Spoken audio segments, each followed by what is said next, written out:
Sonic, the heart of your system.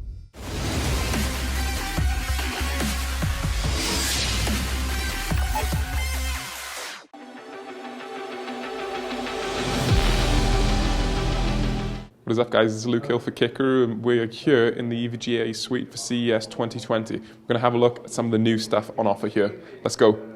This is something new from EVGA. So this is the RTX 2060 KO Knockout Sucker Punch. But basically, this is a new budget or entry-level RTX 2060 graphics card. So this is going to launch tomorrow, 10th of January, at $299 US, which is a pretty good price reduction of about $60 versus some of the higher-end cards.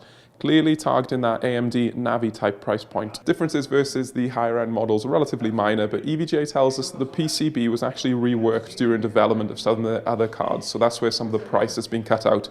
You get a pretty nice backplate. I had a quick look and it doesn't make a massive amount of contact on the back, but it does make some contact, so we're not really sure on the thermal performance of the backplate. No RGB, so if you want RGB and flashy lights, you're going to have to pay more. Clearly dual fan model, competitive pricing, and the same warranty benefits versus other 2060s. These are the new Audio Pro. New. So basically the difference here is that you get 7.1 surround sound, and EVGA achieves that by using a daughter board. This daughter board is not compatible with the previous model because you get a specific connection between the two cards, which is using a mini DisplayPort type connector for data transfer. One of the big updates here is RGB. Who doesn't want an RGB sound card? So you get some zones on the side, obviously the EVGA logo, and there is some cool software that you can use to control this. So you can set an equalizer type mode so the RGB responds based on what you're watching and what you're listening to more precisely. Other than improvements to the software, this is fundamentally quite similar to the previous version, but of course this daughter board that is behind me is allowing 7.1 audio capability. There's no HDMI on the back, so you can't do 7.2, but we did ask EVGA about this and it has been brought to their attention, so we can keep our fingers crossed for that in the future.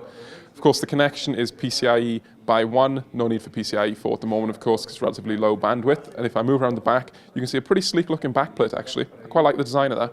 Price-wise, we're talking $299 US, so quite a significant premium versus the $179 new audio, the previous version.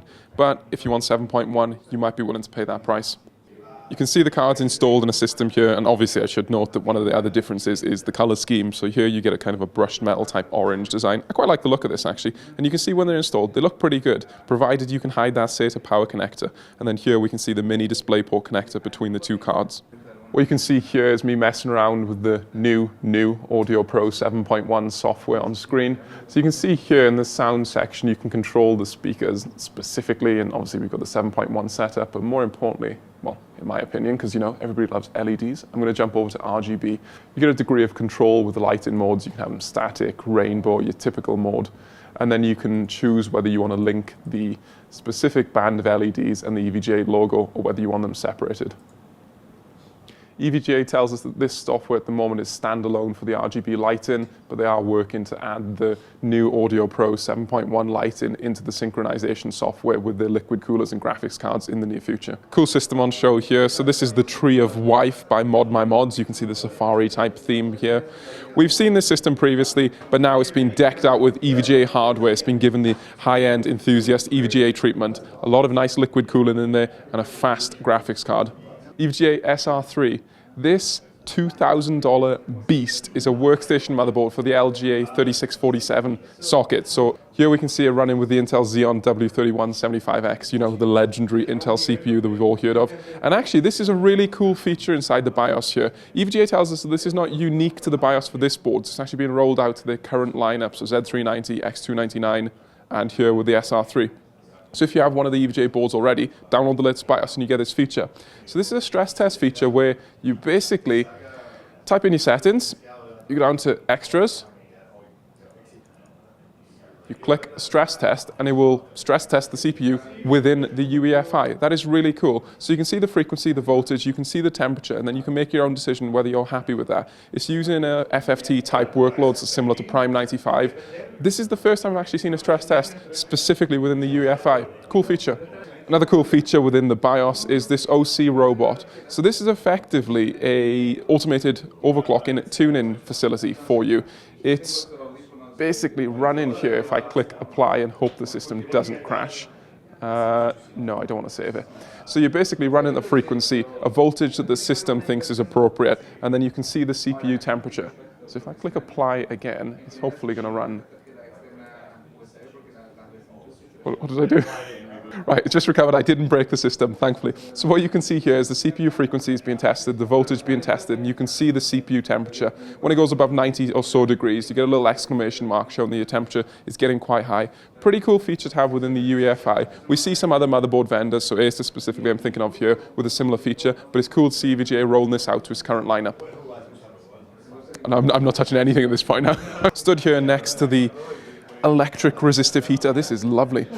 The SR3 is effectively EVGA's way of giving you workstation type performance, but with the overclocking features. So that's obviously what EVGA has historically been very good at. We can see here you've got obviously the Intel Xeon socket with the 6-channel memory. You've got a water block fit specifically to the boards. This is running down through the VRM, and I can see it ending up by the chipset. It's actually been running, and we've seen it running Cinebench at about 3.8 gigahertz on all of the cores, with reasonable temperatures without any active cooling on this VRM. So that's quite impressive. And I did touch it earlier and it was quite hot, but the fact that you can do that is not bad because this is using a lot of power. I can feel it there.